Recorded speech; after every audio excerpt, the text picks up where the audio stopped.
Märsyn Anna-Maria Vasatokan nuorisokeskuksesta ja toimin täällä ohjaajana. On myös meidän ympäristövastaava, eli vastaan noista Green Key-sertifikaatista ja sitten Sustainable Travel Finland-sertifikaatista. Vasatokka on nuorisokeskus, eli meillä on pitkälti täällä nuorisoryhmiä. Se tarkoittaa, että meillä käy leirikouluja, sitten meillä käy sosiaalisen nuorisotyön asiakkaita nuottaleireillä täällä ympäri vuoden. Ja meillä on myös kansainvälistä leirikoulutoimintaa ja nuorisovaihtoja. Sen lisäksi meillä on luontomatkailukeskus täällä, eli meillä käy myös ihan asiakkaita, lomailijoita. Meillä löytyy mökkimajoitusta ja sitten huoneisto. Meillä on majoitustilaa 120. Eli ihan yksittäisistä matkailijoista sitten isoihin ryhmiin. Voisitko lyhyesti kertoa Green Key-sertifikaatista? Millainen sertifikaatti se mielestäsi on? Joo. Silloin kun me lähdettiin valitteen, että mikä sertifikaatti me otetaan, niin me päädyttiin Green Key-sertifikaattiin, koska sitä käyttää myös muut nuorisokeskukset Suomessa. Ja sen lisäksi, että se on sertifikaatti, niin se tarjoaa selkeä ohjelman. Että sillä on 13-osainen kriteeristö, joka sitten kattaa aika hyvin, jos se nyt ihan kokonaan, niin aika hyvin organisaation eri toiminta-alueet. Siinä on huomioituna ohjelmien lisäksi se, miten energia tuotetaan ja mitä ravintolassa pitää huomioida, mitä ylläpidossa pitää huomioida, niin sen takia valikoitiin just Green Key. Ja miten tämä sertifikaatti vaikuttaa organisaation päätöksentekoon? No, meidän päätöksenteossa me ollaan pyritty tekemään vastuullisuustekoja kyllä jo ennen kuin nämä sertifikaatit on tullut. Eli ne on ohjannut meidän päätöksentekoa aikaisemminkin. Mutta miten se tällä hetkellä näkyy, niin no, me huomioidaan se esimerkiksi, jos tehdään jotain infrassa muutoksia. Esim. Jos tulee jotain remontteja, niin huomioidaan, että me käytetään ympäristöystävällisiä materiaaleja ja pyritään tekemään energiatehokkaita hankintoja täällä. Ja no, meillä oli esimerkiksi just ilmastolaitteiden remontti. Ne saatiin onneksi kierrätettynä tänne myöskin. Ja sen lisäksi, että ne näkyy tuossa infrassa, niin sitten toki meidän ohjelmissa, mitä me tarjotaan täällä, niin me toimitaan tässä lähiluonnossa. Pyritään kannustamaan meidän asiakkaita siihen, että liikutaan ilman ajovälineitä, että täältä pääsee suoraan Otsamon polulle ja melomaan, soutamaan ja muita lähiretkiä tekemään. Ja pystytään tarjoamaan myös aktiviteetteja sille, että ne toteutetaan ihan tässä lähiympäristössä. Niin se näkyy päivittäisessä toiminnassa. No, kestävyysteot näkyy meidän päivittäisessä toiminnassa aika paljon. Esimerkiksi ylläpidossa siivoojat käyttää vain ympäristösertifioituja tuotteita. Meidän ravintolassa tarjotaan 25% kaikista ruuista on kasvisruokaa. Me sanotaan aina meidän ryhmäläisille, varsinkin nuorille, että ottakaa sen verran mitä syötte ja sitten aina voi käydä hakemassa lisää. Sitten meidän ohjelmissa sen lisäksi, että me toimitaan tässä lähiluonnossa, niin me pyritään myös siihen, että me toimitaan siinä vastuullisesti. Tietenkin huomioidaan jokaisen oikeudet ja näin, mutta sitten meillä on muutamia kannustavia tämmöisiä ohjelmia myös, että meille tulee ryhmä taloon, vaikkapa leirikouluryhmä, niin heti ensimmäisenä päivänä heille esitellään tämä kestävän kehityksen letut-konsepti. Ja se tarkoittaa sitä, että he tulee leirin aikana keräämään kestävyyskäpyjä sinne lettukulhotaikinaan kaikista fiksuista ja hyvistä teoista, mitä ne tekee. Eli esimerkiksi, että ne sammuttaa valot, kun ne lähtee heidän majoituksestaan. Kun me lähdetään tuonne luontoon retkeilemään, ne pitää huolen siitä, että me ei roskata luontoa ja ne kerää myös sieltä sitten ne, jos siellä on muiden jättämiä roskia. Ja kun ne käy suihkussa, että ne ei jätä sinne vettä valumaan turhan pitkäksi aikaa. Ja sen lisäksi me huomioidaan myös semmoinen sosiaalinen kestävyys siinä, että myös että ne käyttäytyy mukavasti ja toisiaan huomioiden leirikouluaikana, niin ne saa käpyjä. Ja leirikoulun päätteeksi sitten katsotaan, että kuinka paljon käpyjä ne on saanut. Ja se vastaa sitä lettutaikinan määrää, että minkä verran lettuja ne voi sitten tehdä. Ilpo Ilves on myös nuorisoryhmien kanssa mukana toiminnassa, että sitten se henkilö, joka on saanut tai toiminut jotenkin semmoisella tavalla, että ohjaajat tai ryhmän kanssa olevat aikuiset tai muut leirikoululaiset on huomannut, että toi oli jotenkin tosi kiva tyyppi tai erityisen hyvin kiinnitti huomiota siihen, että roskat tuli kerättyä tai vastaavaa, niin sitten Ilpo Ilves menee aina tämä henkilö hoitoon päiväksi ja Ilpo Ilves kiertää sitten eri ryhmäläisten kanssa. Tällaisia kannustimia meillä löytyy myös päivittäisessä toiminnassa.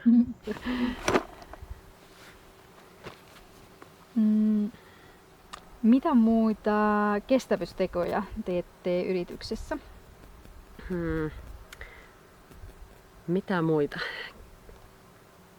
No, esimerkiksi kun me tehdään noita nuorisovaihtoja, eli me käydään Euroopassa yhteistyökumppaneiden luona sille, että alueelta nuoret pääsee lähtemään reissuun myös, niin me pyritään suosimaan Green Travel-vaihtoehtoa, eli matkustetaan yli puolet matkasta maateitse, mikäli mahdollista, että hyödynnetään julkista liikennettä aina kun voidaan. Ja samoin kun meille tulee vapaaehtoisia työntekijöitä tänne aika paljon Euroopasta eri mittaisille jaksoille, niin ne pystyy myös suosimaan tätä Green Travel-vaihtoehtoa, jolloin he saa isomman korvauksen siitä matkasta ja rahasta, jonka ne on käyttänyt siihen matkaan, mutta ne voi tehdä sen myös ekologisemmin.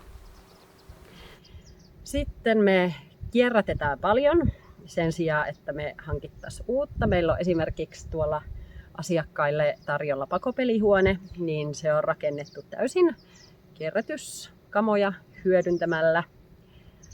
Meillä on paljon huonekaluja, mitkä on remontoitu. Meillä on onneksi tosi käsistään kätevät kiinteistöhoitajat täällä, niin he yhteensä vapaaehtoistiimiläisten kanssa remppaa paljon uutta. Tuolla on esimerkiksi uusi laituri meillä ja siihen on laitettu penkit ihan tuommoisesta muuten käytöstä poistuneesta materiaalista. Niin tällaisissa käytännön asioissa pyritään huomioimaan myös.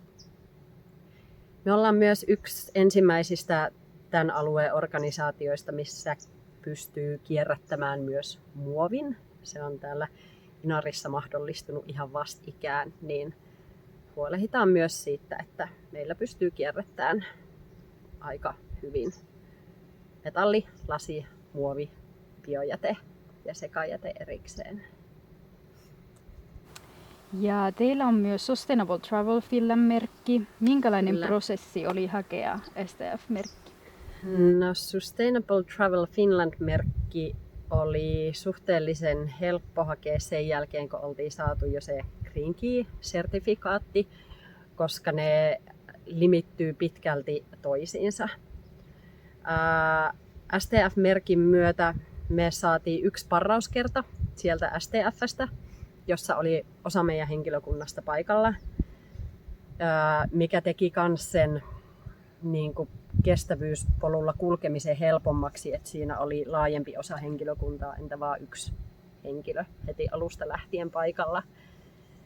Ja sen jälkeen se oli aika suoraviivasta. Ainut ehkä, mikä vaati enemmän resursseja siinä aloittaessa, oli sen hiilijalanjälkilaskurin käyttäminen, että se vaati vähän opettelua, mutta sekin ohjelma on oikeastaan loppujen lopuksi aika helppo käyttää.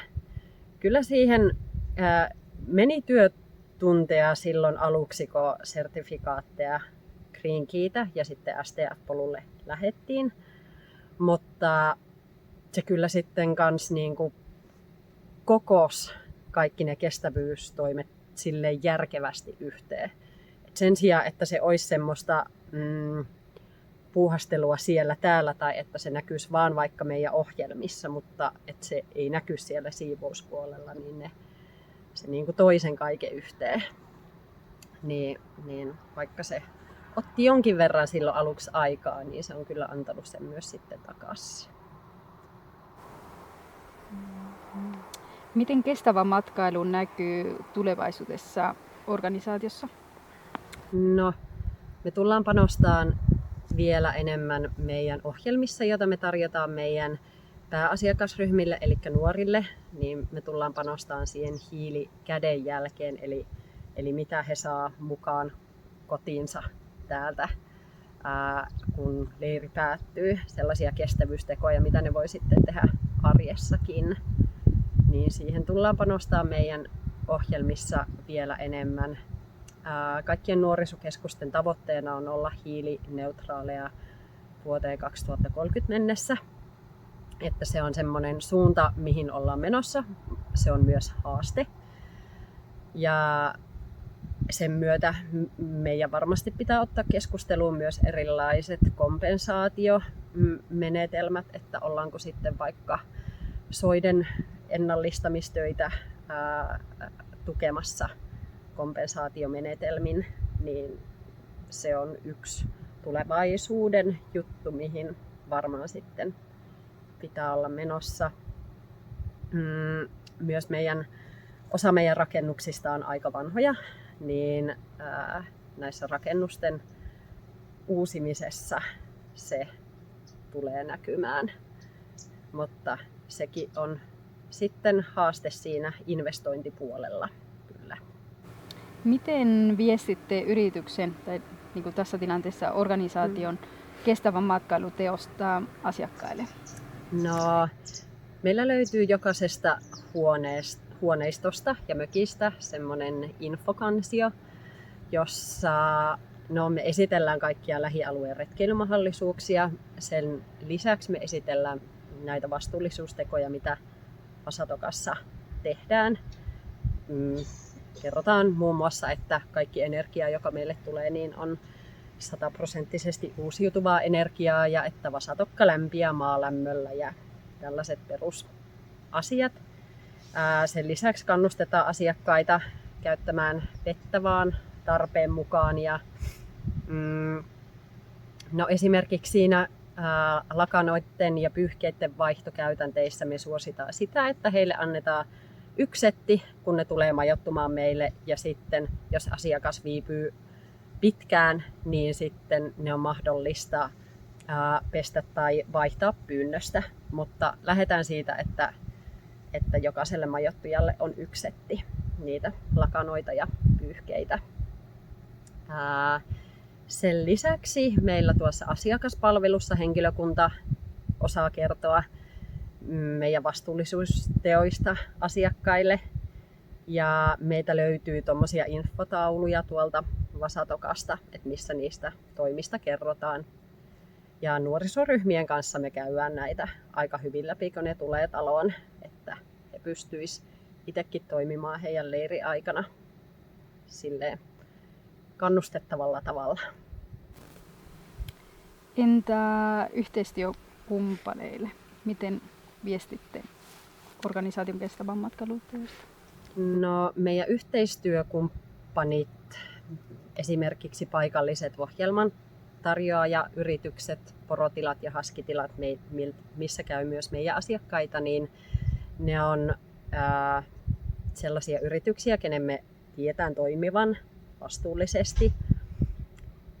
Tämmöiset isommat yhteistyökumppanit, kuten vaikka Tukku, mistä meille tulee ruoka-ainekset, niin ollaan jonkin verran oltu viestitse yhteydessä, jos ollaan esimerkiksi kaivattu jotain luomutuotetta tai reilun kaupan tuotetta, mitä niillä ei ole ollut saatavilla, niin ollaan sitä kysytty. Ja ennen kuin tuo muovin kierrätys tuli mahdolliseksi, niin oltiin useamman kerran yhteydessä alueelliseen jätteenlajitteluyritykseen ja koitettiin miettiä sitä, että miten se saataisiin tänne mahdollisimman nopeasti mahdolliseksi. näiden lähialueen yritysten kanssa se tulee ehkä semmoisessa niin kuin luontaisessa vuorovaikutuksessa esille ja sitten joidenkin näiden isompien ketjujen kanssa sitten ollaan käyty viestiä edellä mainituin esimerkiksi. Ja ehkä viimeinen kysymys. Minkälaisia haasteita teillä on ollut, nyt kun teillä on Green Key-sertifikaatti ja STF-merkki, minkälaisia haasteita teillä on edelleen teidän organisaatiossa? No, yksi haaste on meidän sijainti, koska me ollaan täällä tavallaan keskellä kaikkia, eli erämaitten äärellä sillä tavoin, että tänne ei pääse julkisen liikenteen yhteyksin. Eli yksittäisen matkailijan periaatteessa täytyy tulla tänne joko taksilla perille, jos ei pääse omalla autolla tuleen tänne asti. Toki Inarin kylälle pääsee julkisilla, mutta sieltä sitten viimeiset 12 kilsaa pitää tulla taksilla. Että se on yksi haaste, että ei voi ihan niin kuin viimeiseen asti suosia julkista liikennettä. Ja no, toinen haaste on sitten tämä kiinteistöjen remontointi, että ne sais niin kuin hyvin energiatehokkaaksi, niin se vaatii aika paljon investointeja. Että, no, meillä on onneksi tämä maalämpö, joka on iso osa meidän lämmitystä, mutta silloin kun maalämpö ei riitä, niin meidän pitää toistaiseksi turvautua öljyn käyttöön, niin tässä on vielä tällaisia niin kuin infran puolella haasteita kyllä selvitettäväksi. Töitä riittää jatkossakin näiden asioiden saralla. Onko jotain vielä, mitä haluaisit kertoa? Varmasti paljon jäi kertomattakin meidän vastuullisuustöistä, mutta tässä nyt oli kaikki, mitä on tältä erää mielessä. Ainakin teidän nettisivuilla oikein hyvin näkyy vastuullisuusasioita, että te olette oikein hyvin mainitet asian myös nettisivuilla. Joo, sen mä unohdinkin mainita, että kyllä se on myös meidän kotisivuilla näkyvissä ja sitten somessa ollaan tehty somekampanjoita myös asian tiimoilta. Ja järjestetään myös tapahtumia, jotka on ihan vaan tämän lähialueen asukkaille, että esimerkiksi parin viikon päästä meillä on tulossa tommonen Wild Vasatokka Race seikkailukisatapahtuma, joka sitten on suunnattu tämän lähialueen ihmisille. Toki siihen voi osallistua kauempaakin tulevat, mutta pyritään myös pitämään tällaisilla keinoilla sitten sosiaalisesta kestävyydestä huoli. Ja on perinnepäivää ja muuta sellaista, millä pidetään ovia avoimena myös lähialueen ihmisille. Ja se nyt tuli mieleen vielä, että tästä lähiympäristöstä huolehtiminen, että meillä on täällä alueita, joita me pidetään niittynä, vaikkapa että ei leikata ihan nurmikoksi. Ja sitten pidetään luonnontilaisena tuolla noita lähialueen metsiä myöskin, että pyritään säilyttämään tämä meidän lähiympäristö vähintään tässä kunnossa, missä se on nyt. Kiitos. Kiitos.